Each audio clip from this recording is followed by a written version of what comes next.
olen praegu palmipuude metsas, ainukeses Euroopas. Ja kui ma jalutasin siin, siis kuulsin ma sellise loo, et siin samas kivide ja liiva vahel kasvas üks väike palmipuu. Tal oli palav, tal oli raske kasvada siin üksi ja vaatamata põuele lootis ta, et temast ka saab kord üks kõrge ja võimas palmipuu. Kord aga nägi ta, et sinise taeva keskel, kus aga paistis kuum palav päike, ilmus üks väike pilv. Oi, ilus palmipuu, ütles väike pilv. Kui ilus pilv, ütles väike palmipuu. Ja nad said sõpradeks, nad rääkisid oma vahel, aga palmipuu häält muutus enne vaiksemaks ja tasasemaks. Tema lehed langesid kuumale liivale. Ta hakkas ära kuivama.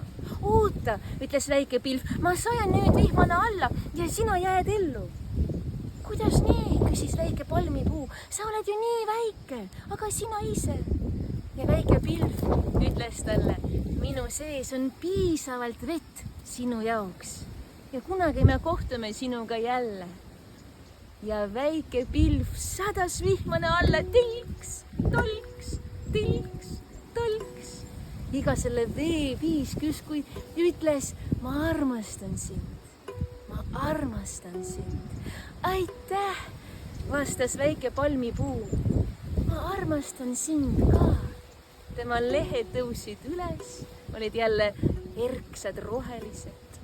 Ja nüüd on see palmipuu juba kõrge ja ilus ja võimas. Tema tütred ja pojad kasvavad nüüd siin metsas. Ja see palmipuu vaatab iga kord taevast ja mõtleb, kus on see väike pilveke? Kus on see väike pilv? Selline lugu. Ja kui te küsite minu käest, et kuidas see esimene palmipuu siia sai, siis ma räägin teile. Kunagi ammu käisid siin rannas piraadid. Nemad istusid siin rannas ja sõid tatleid, aga kivisid viskasid liiva sisse.